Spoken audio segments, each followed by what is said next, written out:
Right, okay, we'll get started. Good morning, everyone, and welcome to our case clinic on flexible working.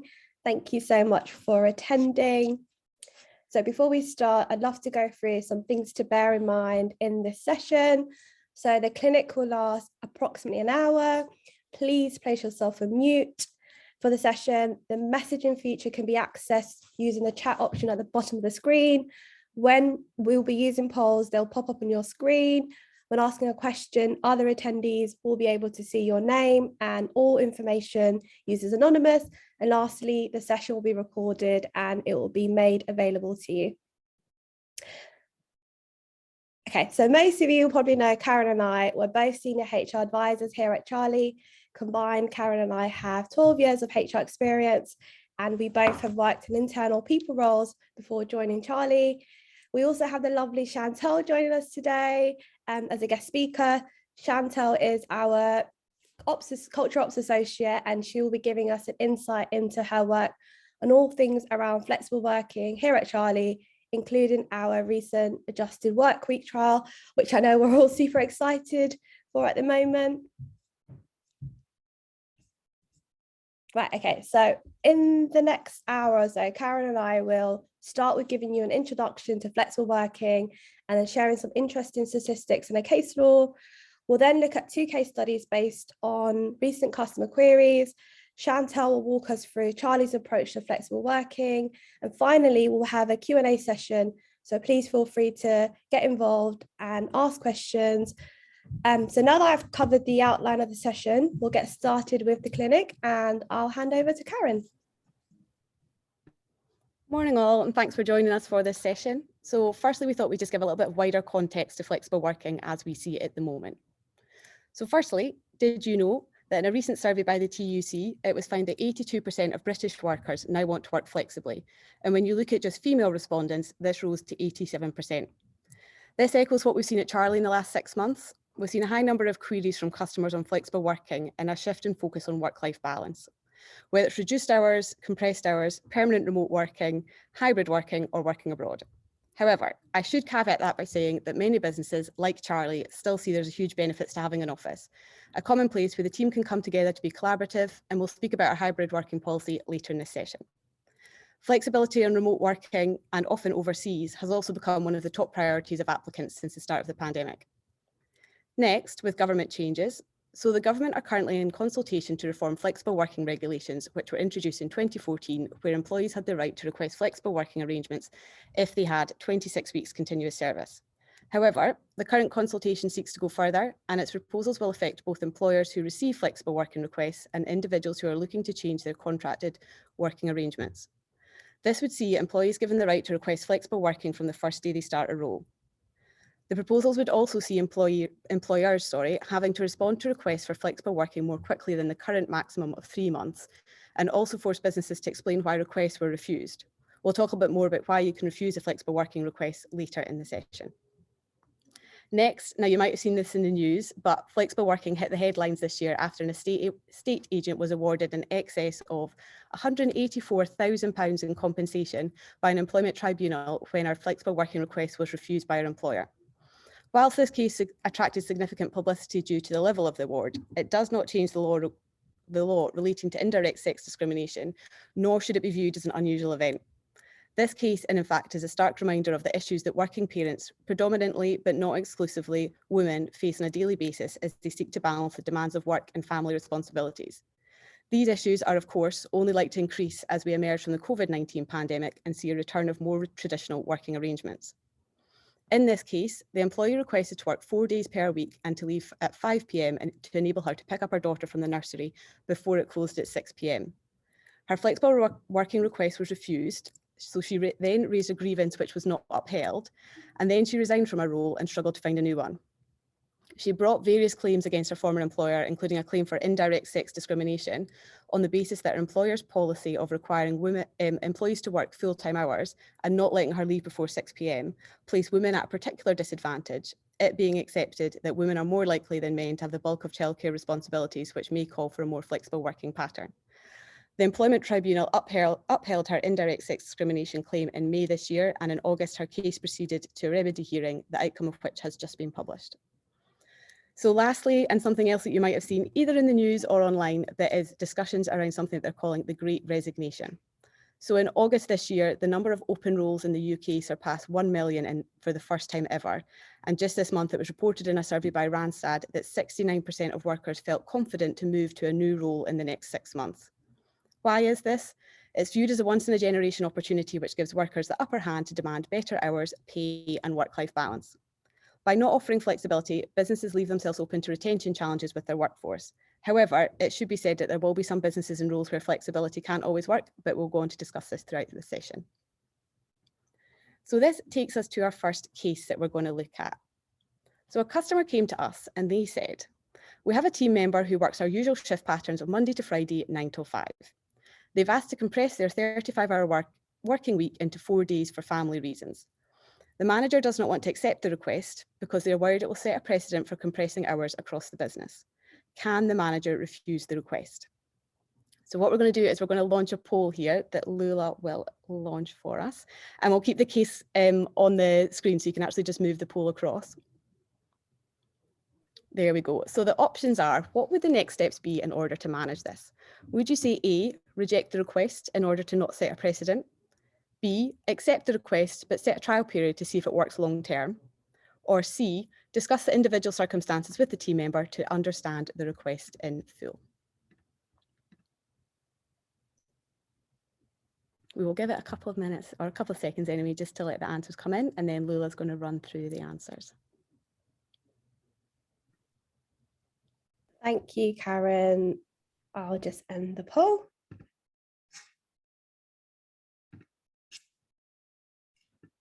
Great. Okay, so the results are in.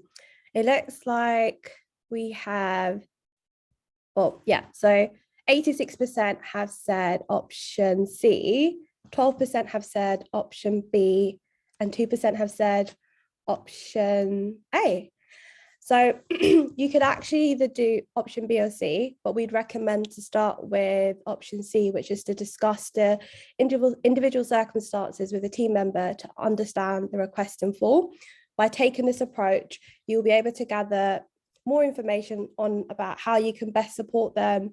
And then once you've done that, you can go ahead with option B and accept the request and set a trial period to see if it works. The trial period doesn't necessarily focus on it working for the business, but more importantly, supporting a team member and making sure this type of flexibility works for them. And if it doesn't, you may want to explore other ways to support them, and especially since the team member has already mentioned their request was based on family reasons, you should try to be extra supportive and accommodating where possible. And by taking this approach, it will also help you build an inclusive culture. And lastly, we would avoid option A, not to say you can't reject flexible working requests, but you really have to give each request a lot of consideration. And there are only 8 legal reasons for why you can reject these requests. And I'll share what they are in the next slide. Right, okay, so moving on to things to consider in this situation. As I was just saying in the previous slide, there are only 8 legal reasons for why you can reject flexible working requests. And if you find yourself in a position that you're not able to accept it, you'll need to be able to show that you have reasonably considered the request and only refuse it on one of the following 8 legal reasons. So 1, it will cost your business too much. 2, you can't reorganize the work among other team members. 3, you can't recruit more staff. 4, there'll be a negative effect on quality. 5, there'll be a negative effect on the business's ability to meet customer demand. 6, there'll be a negative effect on performance. 7, there's not enough work for your team member to do when they're requested to work. 8, there are planned changes to the business. For example, you intend to restructure and you think the request will not fit in with these new plans. So essentially, those are the only reasons why you can refuse a request. However, it's important to remember that if you do refuse a request for flexible working, this could also potentially lead to a discrimination claim if it's not handled carefully. So this is why we would recommend you accept requests where you can, even if it's on a trial period. But if for whatever reason you're not able to accept the request, we'd strongly recommend you still try and explore other options where possible and try to find a compromise. So for example, if someone wanted to work part-time every week, but you're not able to accommodate that, you could look into trying this part-time work fortnightly. By doing this, you're not only avoiding any potential discrimination claims, but also fostering a good working relationship with your team and creating an environment where they want to do their best work. So another thing to consider is to view flexible working from a positive perspective and focus your energy on exploring ways where you can accommodate these requests and eliminate any difficulties or reasons why you couldn't. So lastly, you may have to put up with a certain level of inconvenience in order to accommodate a request. I think the key takeaway here is that you should be as flexible and accommodating as you can be, because you'll reap the benefits of this when you see your team more engaged, happy in their roles, and with their work-life balance. So that brings us to the end of our first case study. We hope you found it useful as walking us through the steps we would advise you take when handling a situation like this. We'll now move on to our second case study on a returning to the office policy from another customer who has said, "We've recently asked everyone to return to the office twice a week. However, a number of employees have objected. They feel strongly that their work-life balance has improved significantly since working from home. We've now received a number of flexible working requests from team members to contractually change their place of work to home. What should we do?" So we're going to run another poll to see what you think would be the next steps to manage this. Spare me a second. I'm just going to launch the second poll. And once I've launched a poll, you can drag it across to the side so you can still see the case. So the options are: consider flexible working requests on an individual basis, refuse all flexible working requests as is now company policy and everyone needs to adhere to it, go back to the drawing board with a new policy and rethink the approach based on the feedback you received. We'll give it 30 seconds and then Karen will share what we would advise.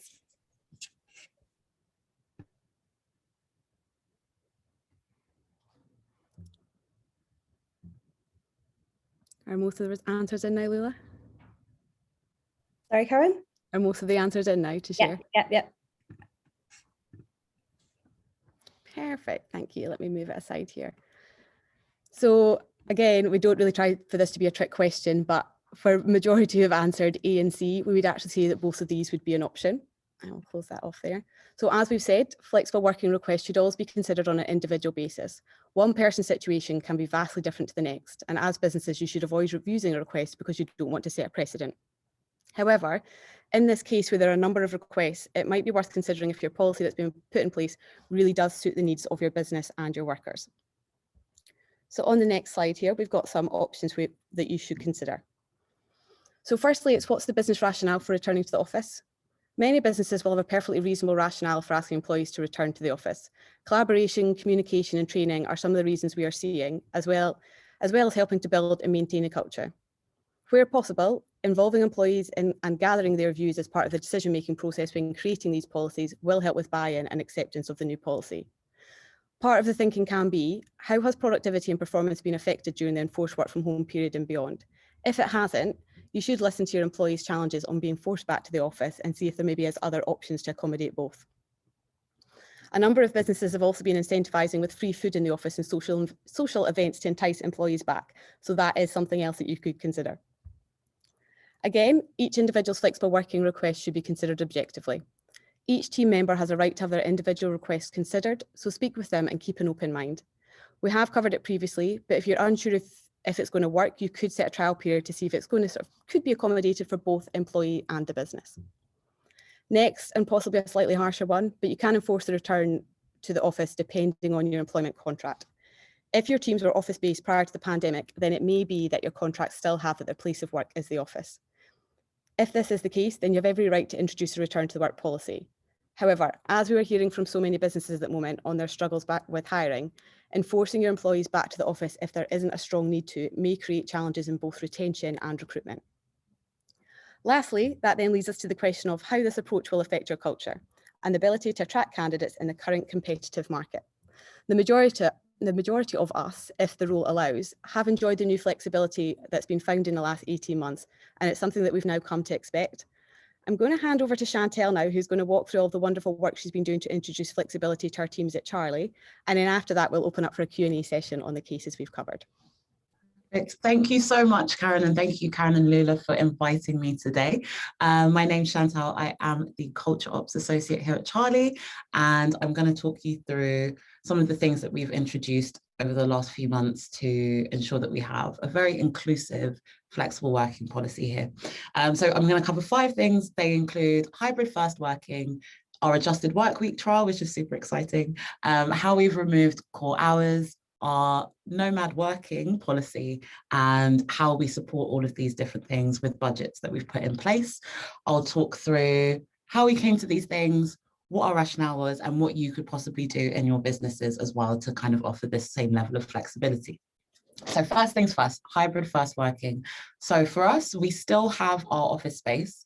We're based in central London and we've kept that open, but we don't have any fixed days that people need to be in the office. We're very much, if you want to come into the office 5 days a week, 3 days a week, that's absolutely fine. If you don't feel comfortable coming into the office at all, that's absolutely fine. I think it's important to remember that whilst everything is kind of getting back to normal, the pandemic isn't quite over just yet. And some people may not feel comfortable coming into the office. Some people might be immunocompromised. Some people might be carers and parents, and to force them into sharing their space with people who they may not feel comfortable with isn't always the most inclusive thing that we can do. So we've kept the office open, but we haven't enforced any specific days that people need to come in.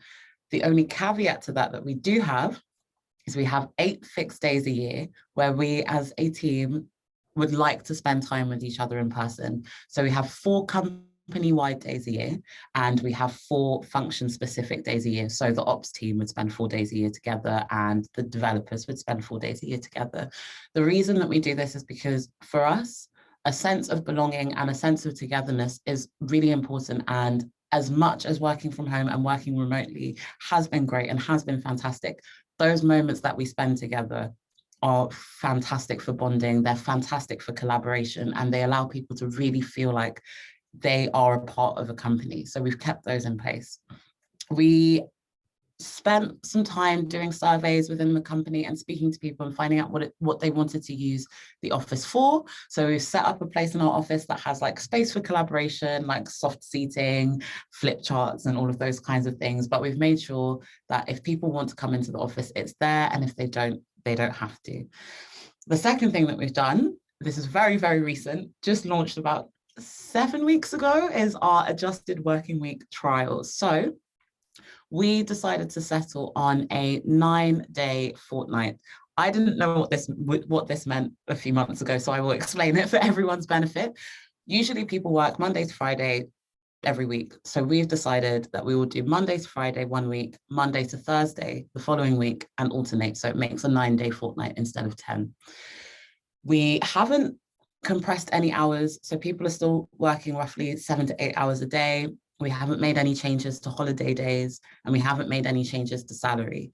The reason that we haven't done any of this, especially when it comes to compressed hours, is because we are trying out something that we think should make us equally, if not more effective as a company, as a business, in less time. So making people work 10, 11 hours a day, that's not what we're trying to do. We're trying to see how productive can we be with less time whilst supporting people's well-being and giving them more of their time back.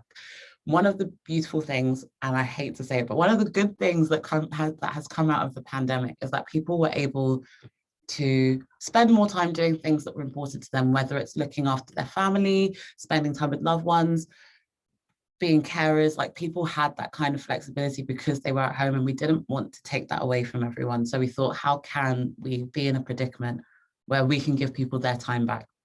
So that's what we're trialing throughout the entire trial. So far we're thinking it will last about 6 to 9 months, depending on the feedback we get, but we will be collecting feedback, and we do have some success metrics in place just to know whether it's working for us. These metrics are based around, so we work in OKR, so they're based around how many like objectives and key results we hit, looking at sick days and personal days, and obviously looking at like qualitative feedback from the team to see how people are finding it. So once we know if it's a success, we'll know whether we're going to keep it, whether we're going to iterate on it, or whether we're going to do something else completely. But so far, so good. The team loves it. One thing I would say is when it came to settling on the kind of adjusted work week trial we were working on, it's important for us to say that we do have customer facing teams, as you know, Karen and Lula are here, and we do have developers that need to be on call whenever customers find that there are issues with the software. So that meant that we had to look at having rota systems in place so that everybody in the team has access to this policy. And yeah, it will look slightly different for different teams, but we wanted everyone to kind of be on a similar schedule and everyone to kind of have that sense of like, wow, I get my time back. So it's very important, if you do have customer facing teams, look at doing a rota and look at how you can continue to support your customers whilst also supporting the people who work with you. The third thing we have is our removal of core hours. So we don't have any fixed hours. What we do have meetings that take place a few times a week that everybody should be at if they can. So we have our huddles, our company-wide huddles in the morning at 10 a.m. And then once or twice a week, we'll have other company-wide meetings. But outside of that, people are free to schedule their days exactly how they want to. And we found that this has been super beneficial, especially for the parents in the company, especially for those who are still studying. There are so many different opportunities for people to give energy to other areas of their life while still being able to work. And that is very important for us. As I've said before, a sense of belonging is really, really important, and allowing people to bring their full selves to work is something that we will always champion. And we really very much believe in ownership. So removing core hours has allowed people to really structure their days in a way that works best for them without having to feel like they're being micromanaged, without feeling like, oh, I'm letting this person down, I need to be here for this, that, this. As long as they are making progress in their work and they're being very clear with their line managers about when they're in, when they're not in, and everything's getting done, we are so happy to support. And we've had very, very good feedback from everyone. So I don't think that we'll be removing that at any point soon. So the fourth and maybe the most exciting one, I don't know, I get a bit confused. Do I prefer the adjusted work week? Do I prefer the nomad working? So nomad working, what this is we've given everybody 30 bookable days that we've set up in Charlie to work wherever they want in the world. And we also have a budget to support that, but I'll talk about that in a second. The reason that we've done this is because one of the harder things for people to deal with during the pandemic is not being able to see their families, not being able to see their loved ones, especially for us, we have quite a diverse workforce and not everybody is from the UK. Some people hadn't seen their families in over 2 years, and it's something that, you know, when people are important to you, you want to spend time with them, and it's hard to be like, oh, I want to go and see my mum in Canada, but I have work and it's a really urgent time and I can't take this time off, but this is the only time I could go. So we wanted to be able to put something in place that allowed people to move around a bit more, get out there a bit more, again, give energy to other areas of their lives while still being able to have the freedom and the trust that we give them to get their work done. As I said, there are some supportive budgets that go with a lot of these. I'll start with Nomad Working. I'll work my way back up to the top. So we've put in a £500 annual budget to support this, so people can use the money for flights, they can use the money for accommodation, Wi-Fi boosting if they're going to a place that doesn't have the strongest Wi-Fi. They can use it for, again, home office setup. It's pretty much a flexible working budget. So we might rename it, not sure, but we might rename it. Basically, the reason we have this budget is because, or the reason we have any of these kinds of budgets is because it's one thing to have all these benefits in place, but not everybody has the same financial situation and not everybody can access all of these policies in the same way. So we wanted to level the playing field and take into account different people's backgrounds. When it comes to nomad working, we did think about doing like kind of unlimited, but that does have tax implications for both the business and the individual. And we did think, okay, so then we'd say to the individual, it's up to you to reach out to an accountant and make sure that you are tax compliant wherever you are. But not everybody has the kinds of funds that means that they can pay for someone else to sort out their taxes. And we thought, you know what, it's better for us to put a budget in place, put a cap on the amount of time that people can spend abroad, and kind of make sure everyone has equal access to this. The same thing when it comes to our hybrid first working, so people can work in the office and they can work from home. We don't want to force people into the office who may not have the best home working setup. So we've given So part of that Nomad Working, flexible working budget can be used at home. You can use it to get a new desk, you can use it to get a new chair, whatever you need to make working at home comfortable for you, so that you can do your best work no matter where you are and you don't feel forced. Like, I would love to work at home today, but oh, the kids are in and I don't have a separate headphone, I don't have headphones and I need to go into the office. It shouldn't be a case of having to go into the office. It should be a case of wanting to go to the office. So we have these budgets in place to help make sure that people can access all of these things individually. I think the main thing I do want to say about all of these types of things is it's about building trust with your employees. We've been through a crazy almost 2 years, and people have shown that they can pretty much get their work done if they need to, wherever they are in the world. And I think to take that trust away from people so suddenly and without a good enough reason can lead to people feeling very unhappy, people's sense of well-being at work taking a negative turn. And within the context of the Great Resignation, that's definitely not something that we want to happen. So for us, building up that trust is super, super valuable. And I'm very happy that we've been able to work at these things here at Charlie. But yeah, thank you so much for having me. Obviously, questions will be at the end of the presentation, but if you have any questions for me at the end, do let me know. I will try my best to answer them. Thank you so much. Thank you so much, Chantelle, for walking us through our approach to flexible working at Charlie.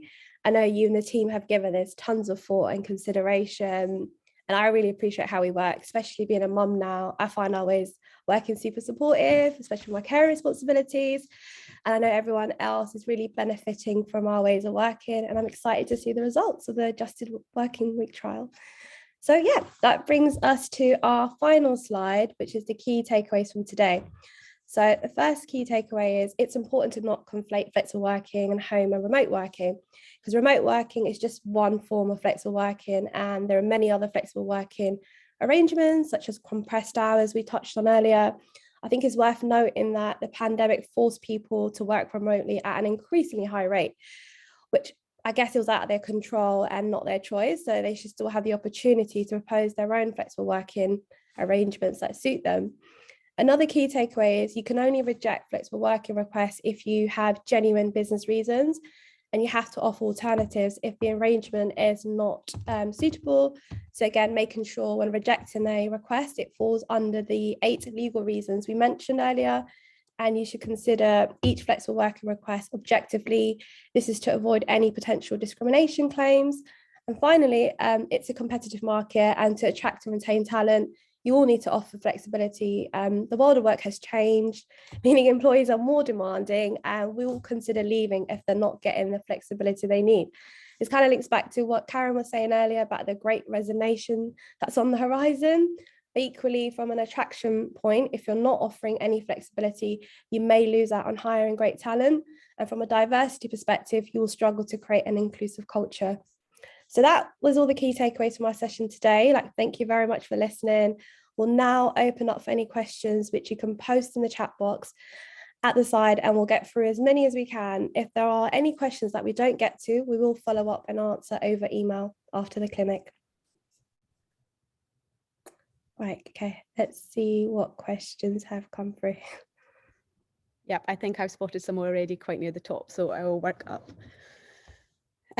So first one is, I'm interested to hear whether others have rewritten flexible working policies since COVID. My organisation recognises the need to update hours, but feels a bit soon to do so while the whole thing is still a bit uncertain. Really good question, and I would say you're probably a bit spot on. We've seen some that have started to rewrite and started to change contracts and kind of reflect that, but we also see quite a few that are kind of holding off at the moment to see what happens. And we're definitely probably seeing a lot more conversations relating to the second case, which is trying to figure out what works for everybody and trying to get people back. Some businesses have people who've moved across the country and now commuting's not as easy. Others really sort of find that they don't need to be in all the time and they get so much out of people from being at home, but there still feels like that uncertain piece. So I think if you're getting there, you could start looking at flexible working. We also did a poll with the team at Charlie to find out what everybody wanted. And again, that links back to the second case of trying to get employees involved to try and then sort of gain buy-in from them before it's introduced. Lil, I don't know if you'd have anything to add to that. No, I think you're spot on, Karen. I think you've answered that question very well. Let's see this. Okay, There is, oh, someone's just said they're trialing a Wednesday off every first Wednesday of the month, and if successful, every Wednesday off. And the team are super excited and motivated. Yeah, I agree. Yeah, and please Very keep us posted on how your trial goes as well. Let's see. Okay, will you be updating us on your findings with these initiatives? It'll be great to understand what has worked well and what hasn't. Yes, I think we will, Chantelle. Yeah, okay, so we have a blog. None of the articles are out yet, so I can't say too much, but we definitely will keep everybody updated. I know a lot of people turn to us for information and kind of inspiration, so we'll definitely keep everyone updated. We do have something coming out soon about Nomad Working, and we have the first part of our adjusted work week trial. That article will be coming out soon as well, so do keep an eye on that. And I'm sure it will be sent in an email in the newsletter as well. So yeah, we will definitely keep everybody updated. I think these kind of experiments, they're useful for us, but they're useful for everybody. And when you work in culture ops and when you work in people, we all learn from each other. So it would be really selfish of us to just keep that information to ourselves and be like, haha, you're not Charlie. No. We will definitely share our findings with you. Don't worry. Yeah, no, I think we can also definitely share some stuff with our advice customers as well. So yeah, we'll share some information. Next question, are there any tax issues for the company or the issues for company individual, e.g. access to local health services with Nomad Working? So yes, there will be tax implications and I guess legal implications that you need to speak to an expert about. I think what we've done at Charlie is we've set it at, is it 30 days in the year, which I think we've sought legal advice and it's all fine. But we'll definitely say, like, do speak to a legal expert to make sure that your policy is in line with, what needs to be the law that we need to follow. I'd also, sorry, Leila, I would just add to that a little bit as well, that our policy that was written does put a little bit of ownership on the employee as well to confirm that before they book any travel. So as much as 30 days landed, it's something that we felt confident with, that would be safe across the world. There is still, ownership for the employee to have to do that. And as I saw recently, it also says that you need to arrange your own travel insurance because it won't always be covered by the employer's liability. So it's just something else to think about and to make sure that everything's checked off before somebody books a trip to work abroad. Yeah, thank you. That's really useful. How do you manage timekeeping and ensuring that people complete all their hours? Do you have a clocking system? Chantelle, do you want to answer that question? No, we don't have a clocking system. Again, we are just so trusting of everybody. And I think the way in which we work, we're quite a collaborative company, quite a collaborative environment. So you will know if someone isn't pulling their weight, like it will be very obvious. Like we have our weekly check-ins and all the teams update each other on what they've been up to. And I think when you do have that, if you are chatting with your manager or your function lead and you're like, I didn't do X, Y, Z, it would become very, very obvious. I think that's the nature of our company though. And if you did find that for your teams, you wouldn't have so much insight, then yeah, that might be a discussion worth having. The one thing I would say is you want to kind of avoid people feeling like they're being micromanaged. There's a lot of software out there at the moment that like lets managers know if people are moving their mice, or like you can look at people through their webcams. That for me is just a terrible idea. And work shouldn't feel like Big Brother, work shouldn't feel like Black Mirror. As long as people are being very open and communicating with their line managers about when they're around, when they're not. I think a good example for me is that I DJ in my spare time. And so I've been very open with my manager that Tuesdays between, I think, 3 and 5, I'm not available. I've blocked it out in my calendar and I make up the time elsewhere in the week. That's the kind of openness that we need. And then my manager and I have discussed that we'll check in again in a month or two, see how we're getting on, see if I need to either change DJing or if I need less or more time away. And you just need that kind of openness in communication. We don't personally have any sort of tracking, which I wouldn't recommend, but again, every business is different. Thank you, Chantelle. Yeah, just to build on what Shant said, I think we also work in like OKR cycles. So I think as a team, like we are quite set on like deliverables, we know what our goals are. And yeah, we have those conversations quite regularly with our line managers and those one-to-ones take place. So I do feel like if you knew someone was underperforming or someone was not doing the work and the hours required, you'd pick up on the slack. Is there anything you want to add to that, Karen? No, I think I agree with everything you've said. I think we are fortunate though that we have that trust, but it kind of comes from the work that goes into everything and the policies that are there, that everybody respects them. But I do also massively appreciate that either in some businesses or if there's been lots of new employees, it can take a while to build that up. So there might be things that you need to do that do track it, but it's more of a management piece, I think, of taking everybody's in and out on the right time. So I think I don't want to be too blue sky of trust everybody and everyone will do their hours. I think coming from the sort of HR perspective here with Lula and I, like sometimes that won't happen and it will need to be managed, but the idea would be to treat that more as like an exception rather than the rule. Agreed. Okay, fine. I can pick up the next one here, Lila. Right. I feel like I've been letting you read out a few of them there. So Caroline, you said we've implemented similar hybrid first working following polls with staff to find out what find they wanted an office space was still seen as important. We've kept the office space, but it's not been utilised at all. Are you finding this?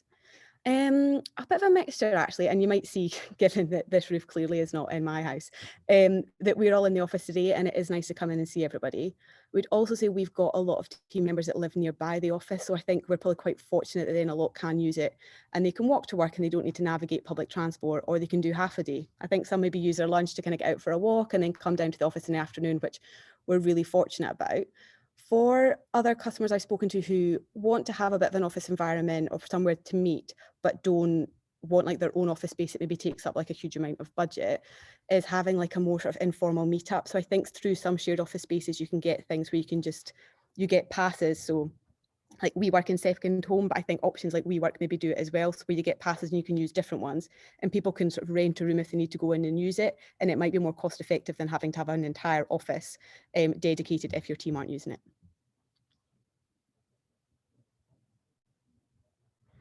Next, we've got, is there a Charlie HR community that we can share our findings? There isn't actually, but it would be something that might be quite interesting that we'll look at. If in the meantime, if you want to share it with us, if you're an advice customer, anything that you've got, or if you're looking to join, you can also share. And we might look at how we sort of branch that out later on. I'll take the next one, Karen. So Charlotte said, if you remove core hours, how do you manage the needs of the business to make sure there are people at work, and how much notice would require from the team to know what hours they are working each week and each day?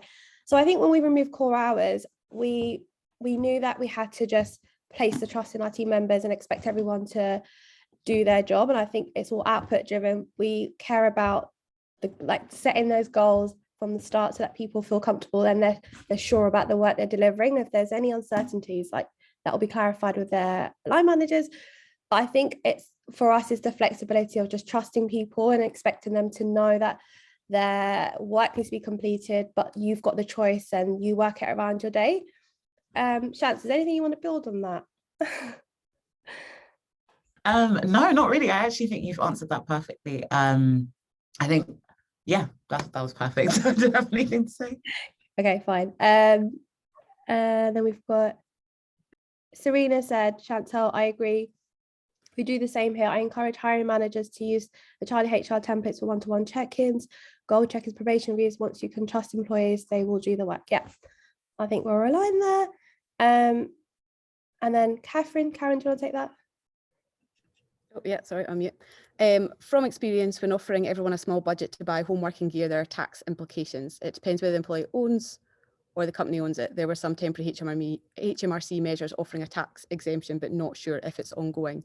Agree, Catherine, I am not sure if that's ongoing, but we will take that one away and have a look at it afterwards, unless, sorry, anyone else on the panel does. There is something, I don't know how useful this will be for everybody, but recently we have come across a like a company that you can lease equipment from, not just like MacBooks, you can lease monitors, stands, desks, chairs, everything. They take care of onboarding like anyone to the system. They take care of delivery. They take care of like fixing any equipment if it breaks.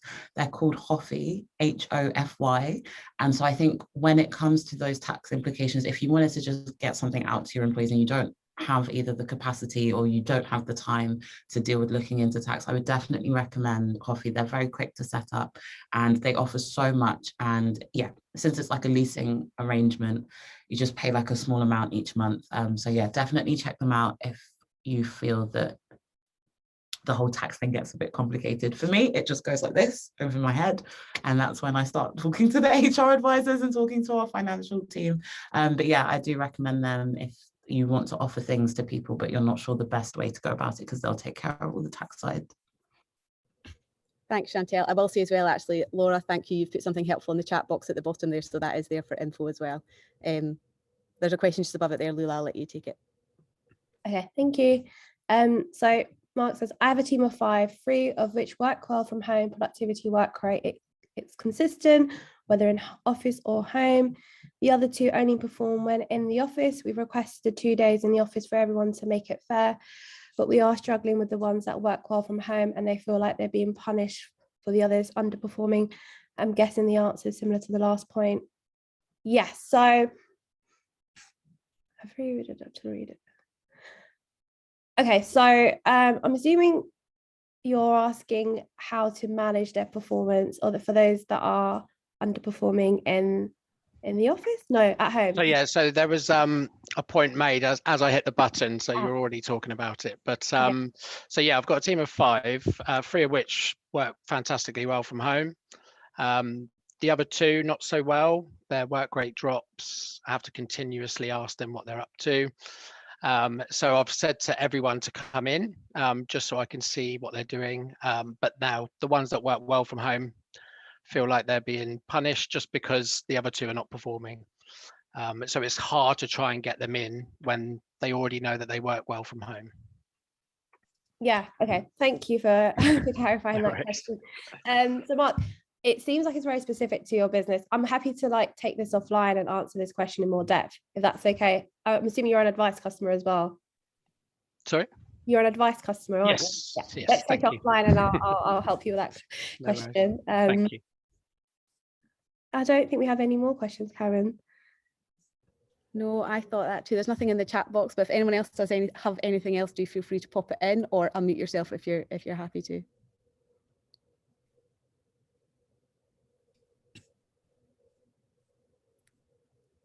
If not, that might be us. Oh yeah, thank you.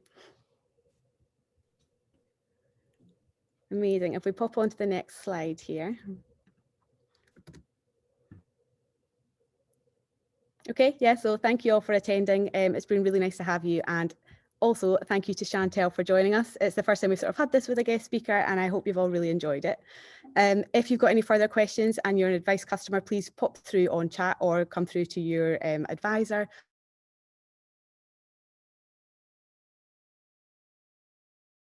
But yeah, do contact us. We will follow up with information on it, and we'll also link into our blog that we've spoken about. I'm also going to put a feedback form in the chat box here, so if you wouldn't mind just taking some time, we'll include it in the follow-up as well.